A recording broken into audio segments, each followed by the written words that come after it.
India देख रहे हैं आप और आपके साथ मैं हूं सुरभि तिवारी। भारत ने एक बार फिर से अंतरिक्ष में ताकत का डंका बजा दिया है। इसरो ने अमेरिका का 6500 किलो वजनी सैटेलाइट सफलतापूर्वक लॉन्च कर दिया। यह अब तक का भारत से भेजा गया सबसे भारी विदेशी उपग्रह है। इस सैटेलाइट की खासियत यह है कि इसके जरिए धरती के किसी भी कोने से वीडियो कॉल संभव होगी। तो आखिर यह सैटेलाइट कितना खास है, भारत को इससे क्या फायदा होगा और क्यों दुनिया इसरो की ओर देख रही है, देखिए यह स्पेशल रिपोर्ट।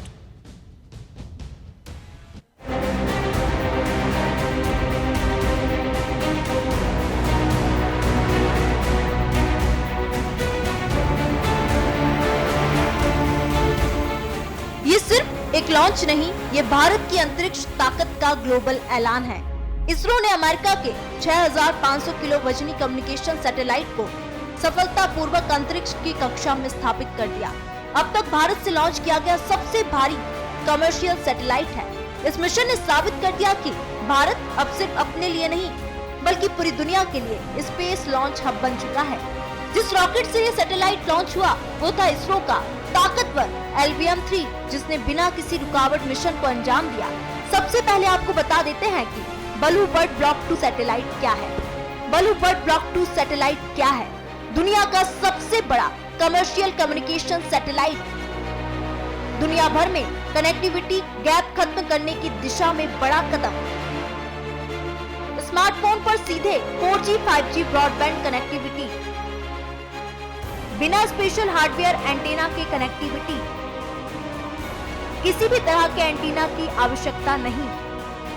टावर लगाने का काम पूरी तरह से खत्म। पहाड़ों, समुद्र या रेगिस्तान में भी कनेक्टिविटी। पहाड़ी इलाकों, समंदर, रेगिस्तान में भी वॉइस या वीडियो कॉल, मैसेजिंग, स्ट्रीमिंग और इंटरनेट डेटा भी मिलेगा।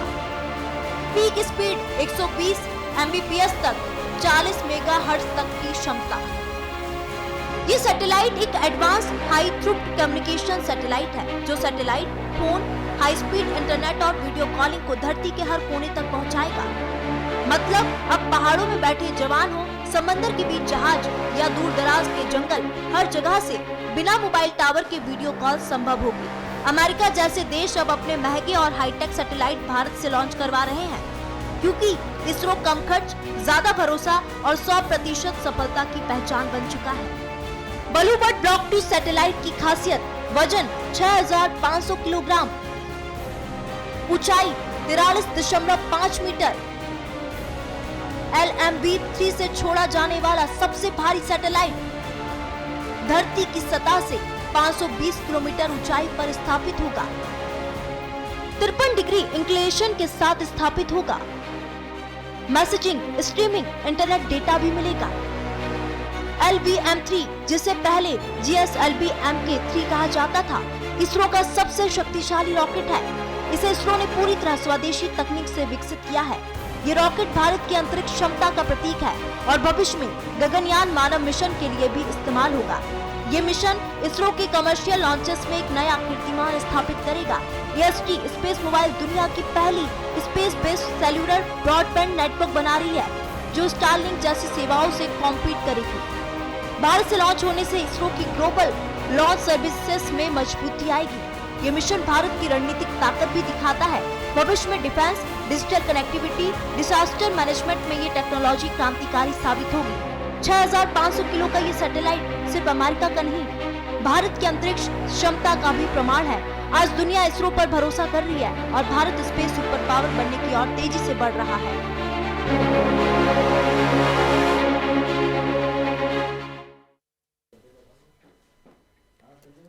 और इस वक्त हमारे साथ खास चर्चा करने के लिए दो बेहद खास मेहमान जुड़ चुके हैं, तो एक एक करके हम सबसे पहले तारुफ करवा देते हैं आपका। रवि कुमार गुप्ता जी, पूर्व साइंटिस्ट DRDO से हमारे साथ जुड़े हुए हैं, और साथ ही डॉक्टर राम श्रीवास्तव जी, पूर्व स्पेस साइंटिस्ट हमारे साथ जुड़े हुए हैं। आप दोनों का बहुत स्वागत है सर। मैं सबसे पहले डॉक्टर राम श्रीवास्तव सर आपका रुख कर रही हूँ। सर, ये स्पेस के तौर पर हमारे लिए कितनी बड़ी उपलब्धि है इसरो की ओर से, और साथ ही साथ ये पिछले जो अब तक हमने रॉकेट लॉन्च किए उसके मुकाबले ये रॉकेट लॉन्च कितना ज्यादा महत्वपूर्ण हो जाता है सर? देखिए, आज वो दिन याद आ रहा है जब हम छोटे से रॉकेट को साइकिल के पीछे बांधकर छोड़ने के लिए प्रक्षेपण के लिए ले जाए थे जी। तिरुवनंतपुरम के किनारे पर। और आज हम इस स्थिति में हैं कि दुनिया के सबसे भारी भरकम सैटेलाइट को, जो 6 टन से अधिक वजन का है, उसको कक्षा में स्थापित कर दिया है।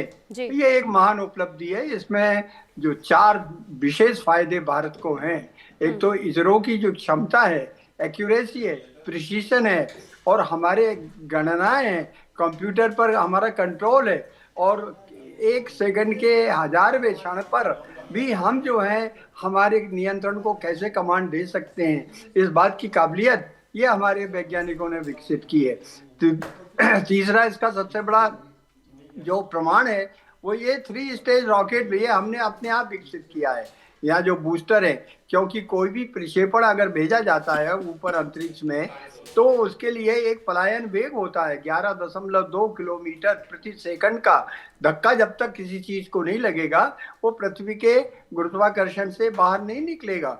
और यही एक कारण है कि 3 स्टेज में, पहला सॉलिड स्टेट, फिर दूसरा जो है लिक्विड स्टेट, और तीसरा जो क्रायोजेनिक इंजन है जिसमें हाइड्रोजन और ऑक्सीजन जो लिक्विड अवस्था में रहती हैं और उनको मेंटेन करना, उनको काफ़ी कॉम्प्लिकेटेड काम है। और ये इस भारत की स्वयं विकसित तकनीक है, इसमें किसी तरह का कहीं कोई विदेशी इसमें हस्तक्षेप नहीं है। और इससे ये सिद्ध होता है कि भारत कितनी तेजी के साथ जो है स्वदेशी तकनीकों का विकास करके, इनोवेशन और इन्वेंशन को आजमा करके हर क्षेत्र में आगे बढ़ रहा है। और तीसरा कम्युनिकेशन का, जैसा कि आपने बताया कि अब जो है कभी जैसे आज की तारीख में मोबाइल के लिए चालू करने के लिए, कनेक्ट करने के लिए इंफ्रास्ट्रक्चर की जरूरत होती है। मोबाइल टावर्स लगाए जाते हैं, ऑप्टिकल फाइबर के केबल बिछाए जाते हैं, जो कि भारत जैसे विशाल देश में हर गांव में इतनी आसानी से संभव नहीं है। लेकिन इस तकनीक के द्वारा अब जो है ना तो टावर लगाने की जरूरत पड़ेगी, ना केबल बिछाने की जरूरत पड़ेगी, सीधा मोबाइल का कनेक्शन आपके सैटेलाइट से होगा। और उसके द्वारा हम सबसे बड़ा फायदा जो होगा इससे डिजास्टर मैनेजमेंट में होगा। पहाड़ों में जो भूस्खलन होता है, जहाँ पर बर्फ में हमारे जवान दब के चले जाते हैं, वहाँ संचार व्यवस्था करने के लिए ये बहुत लाभप्रद है। और रेगिस्तान में भी, गांव के दूर इलाकों में भी अब तो जो हमारे पशु चराने वाले व्यक्ति भी हैं, वो जंगल से इससे वीडियो चैटिंग कर सकते हैं, बता सकते हैं, डेटा ट्रांसफर कर सकते हैं। और ये 4G और 5G में भी आया है। भविष्य में इसकी जो स्पीड और ज़्यादा बढ़ जाएगी। निश्चित रूप से ये हमारे जो हमारा मिशन है 2047 का, जब हम चंद्रमा पर तिरंगा लहराएंगे, उस दिशा में एक बहुत महती एक कदम है और एक पीढ़ी है, जिससे कि एक सीढ़ी हम आगे बढ़ गए हैं। इससे हम गगनयान, ना केवल गगनयान बल्कि अंतरिक्ष में हमारे जो एस्ट्रोनॉट हैं उनको भेजेंगे, चंद्रमा पर भेजेंगे। उस दिशा में ये बहुत बड़ी उपलब्धि मानी जा रही है। और सबसे बड़ा फायदा तो ये है कि आज अमेरिका जैसा सक्षम देश भारत से मूल्य चुकाकर, क्योंकि ये जो है कमर्शियल व्हीकल थी, कमर्शियल व्हीकल माने हमारी इसरो का वो कमर्शियल विंग जो नगद पैसा लेकर सस्ती दरों पर सटीक तरीके से 100% गारंटी के साथ उपग्रह को कक्षा में स्थापित करता है। ऐसी महत्ता हमारी इसरो को मिली है, उसको एक प्रमाण पत्र मिला है। ठीक है सर, मैं लौट रही हूँ आपके पास।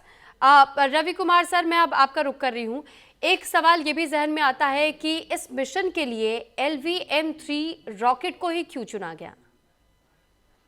बहुत अच्छा सवाल है हुबे जी। देखिए, जब हमें बहुत अधिक वजन का सामान तो स्पेस तक पहुंचाना है, स्पेस में पहुंचाने में बहुत अधिक खर्चा आता है 1-1 किलोग्राम के लिए। तो अब LMV-3 क्यों? इसका जो 3rd स्टेज है, लास्ट का स्टेज है, वो क्रायोजेनिक है।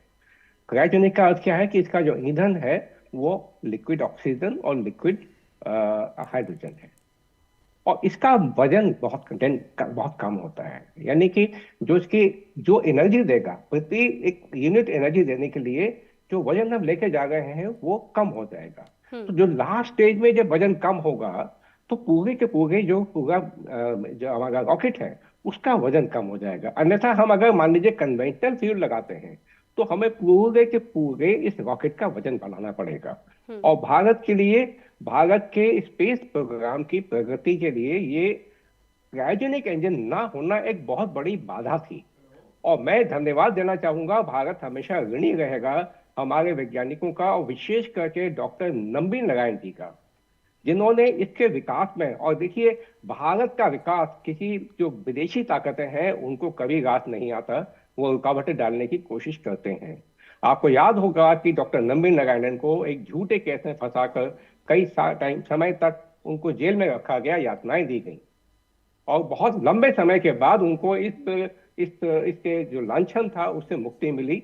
और क्यों? कारण क्या था? क्योंकि विदेशियों को हमारा बढ़ता हुआ कार्यक्रम ये पसंद नहीं आ रहा था। आपको याद होगा कि डॉक्टर होमी भाभा का भी रहस्यपूर्ण तरीके से उनकी जान गई थी एक रश में।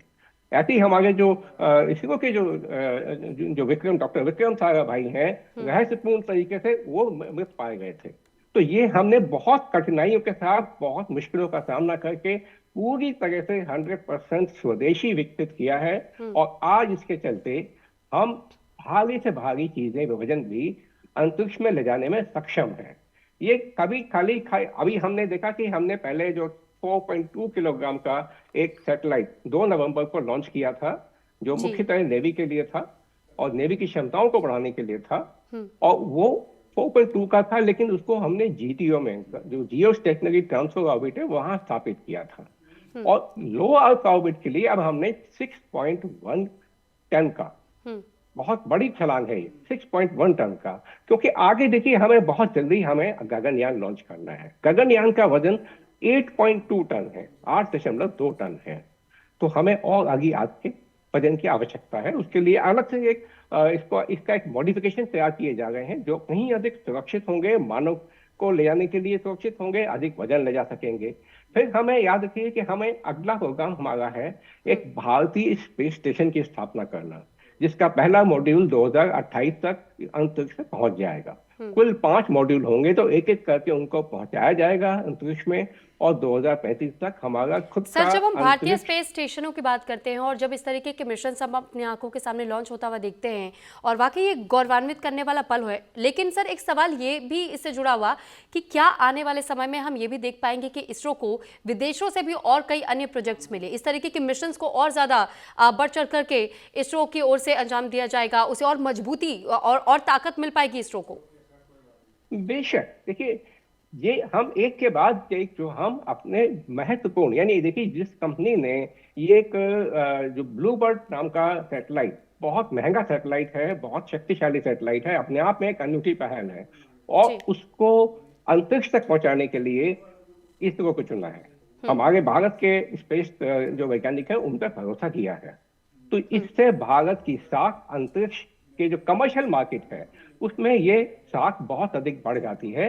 और आने वाले कल में मैं अभी बता दूं कि जो इसरो के जो आंकड़े हैं उनके अनुसार अभी तक हम 433 सैटेलाइट, विदेशियों के कमर्शियल सैटेलाइट हम लॉन्च कर चुके हैं ऑलरेडी जी। तो हम एक बहुत एक महत्वपूर्ण एक क्षमतावान एक संगठन के रूप में इसरो बना है। और भारत में एक इतना ही नहीं है, 2020 में जब प्राइवेटाइजेशन को अलाउ किया गया तो उसके चलते इसकी हमारी जो क्षमताएं हैं वो कई गुना अधिक बढ़ गई हैं। आप देखिए कि 2023 में एक कंप्रिहेंसिव स्पेस पॉलिसी को लाया गया, जिसमें कि प्राइवेट कंपनियों के लिए वो उनकी रूपरेखा तैयार की गई।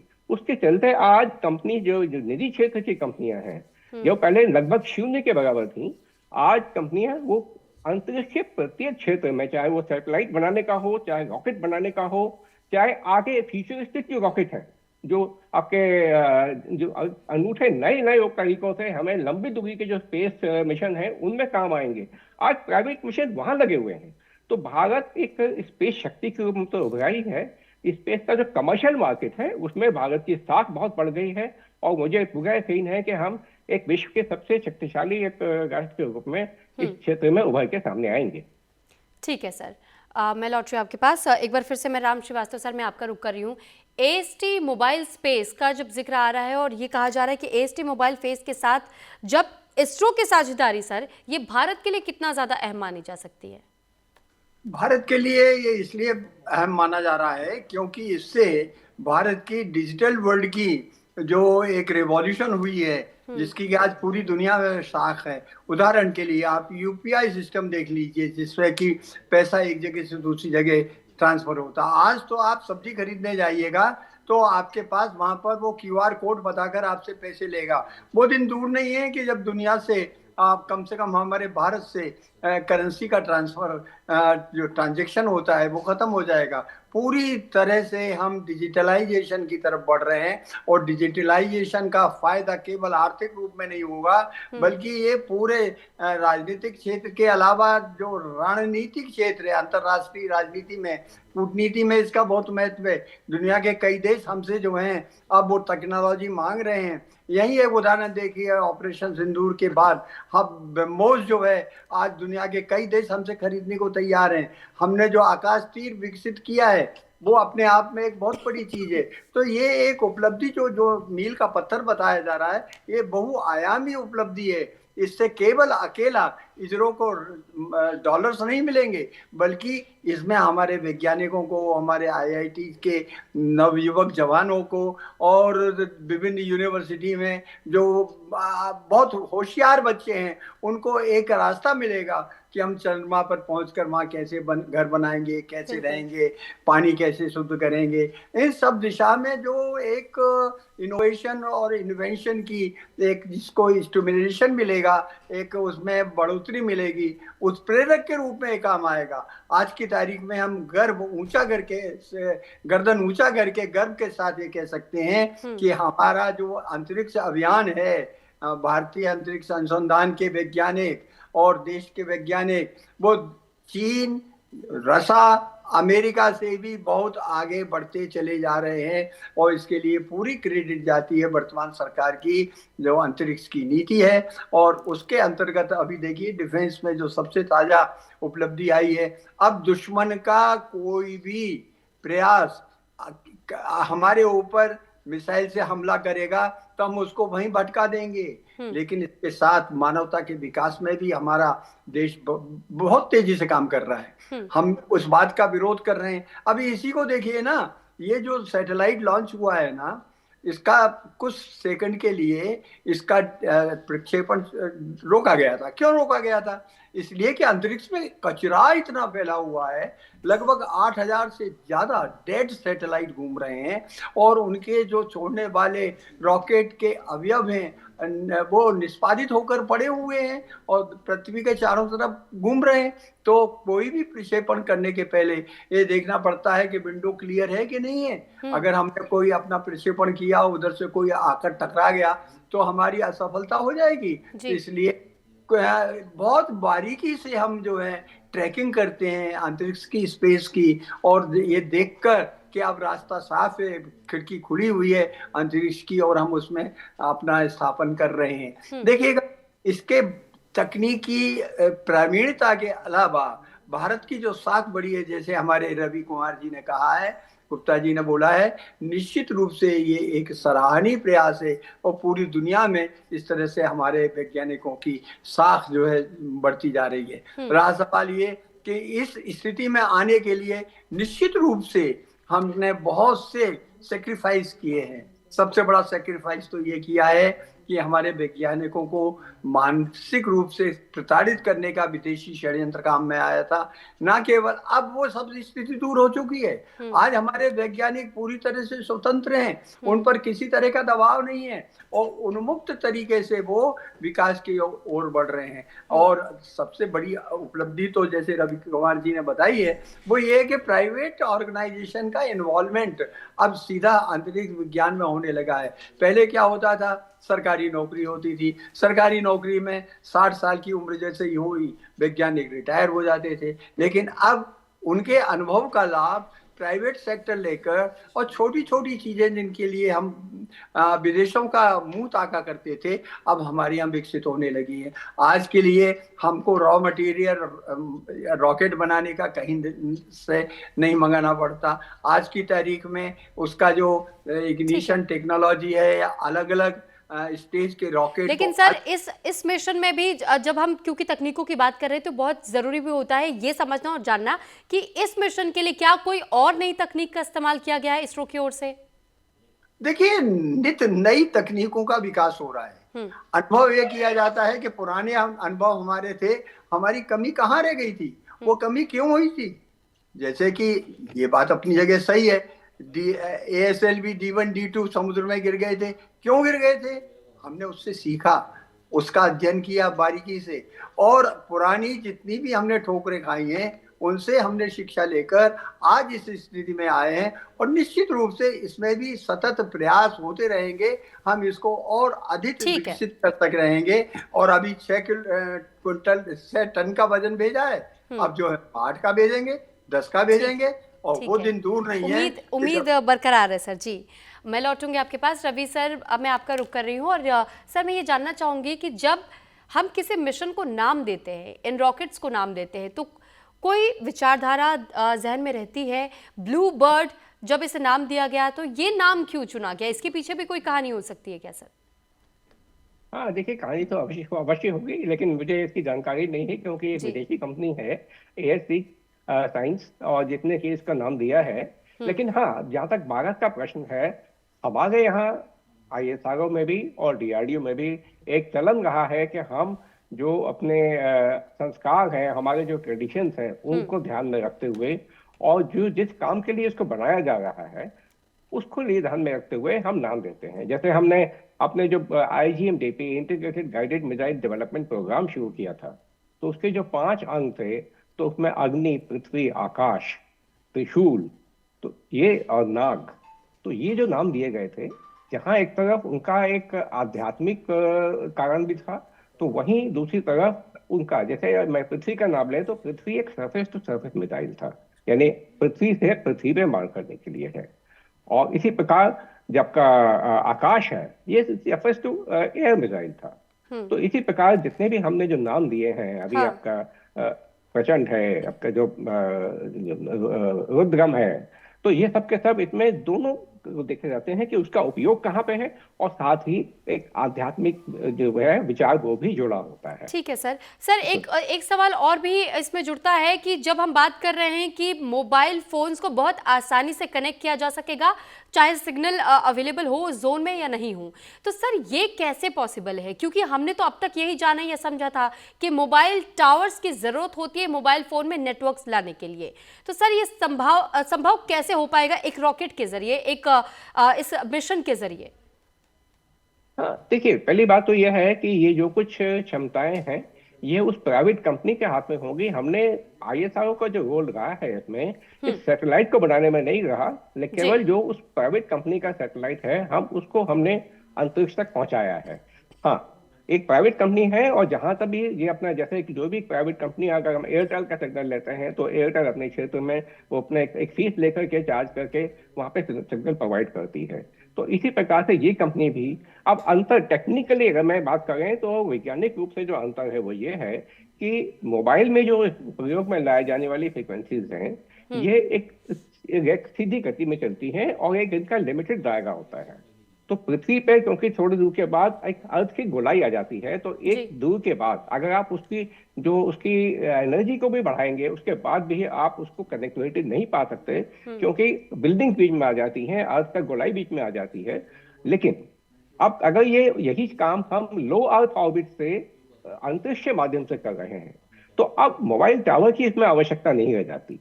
अब ये पृथ्वी के ऊपर कहीं भी हो, कैसा भी इलाका हो, वहां पे ना तो आपको टावर लगाने की जरूरत पड़ेगी, आप सीधे सैटेलाइट के माध्यम से और उन्हीं फ्रीक्वेंसी को इस्तेमाल करते हुए जो कि टावर में की जाती है, लगभग उसी प्रकार की टेक्नोलॉजी को, अर्थात कहने का मतलब यह है कि जो एग्जिस्टिंग हमारे मोबाइल हैं, उन्हीं मोबाइल का हम प्रयोग करते हुए इस सैटेलाइट के माध्यम से हम कम्युनिकेट कर पाएंगे। तो ये इसका एक लाभ होगा। बेसिक टेक्निक वही है, लेकिन अंतर यह है कि आप क्योंकि यह सैटेलाइट पे है, आप देखिए कि हम टावर क्यों लगाते हैं, टावर की हम कोशिश करते हैं कि किसी ऊंची बिल्डिंग पर लगाया जाए, क्योंकि जब उसी टावर को उसी एनर्जी लेवल के साथ हम एक ऊंचाई पे लगा देते हैं तो उसका क्षेत्र बढ़ जाता है। ऐसी अब हम अगर ऊंचाई हमने और बढ़ा दी, हम बजाय उसको 200 मीटर 250 मीटर के किसी टावर पर लगाने के बजाय हम उसको 600 किलोमीटर ले गए ठीक है अंतरिक्ष सर। में, तो वो एक ही सैटेलाइट बहुत दूर का इलाका कवर कर लेगा। और ऐसे एक सैटेलाइट नहीं, ऐसे कई सैटेलाइट ये लगाएंगे और अर्थ के चारों तरफ करके और उसी मोबाइल के माध्यम से हम कम्युनिकेट कर पाएंगे। ठीक है, बहुत धन्यवाद सर आप दोनों का हमारे साथ जुड़ने के लिए और हम तक तमाम ये जानकारियां साझा करने के लिए। रवि कुमार गुप्ता जी हमारे साथ फॉर्मर DRDO साइंटिस्ट जुड़े और साथ ही हमारे साथ डॉक्टर राम श्रीवास्तव जी भी जुड़े जो कि फॉर्मर स्पेस साइंटिस्ट हैं। आप दोनों का एक बार फिर बहुत धन्यवाद इसरो से जुड़ी हुई ये तमाम जानकारी हम तक पहुंचाने के लिए और इस रॉकेट के बारे में और विस्तृत तौर पर हमसे चर्चा करने के लिए। इसी के साथ यहाँ रुकते हैं एक छोटे से ब्रेक के लिए।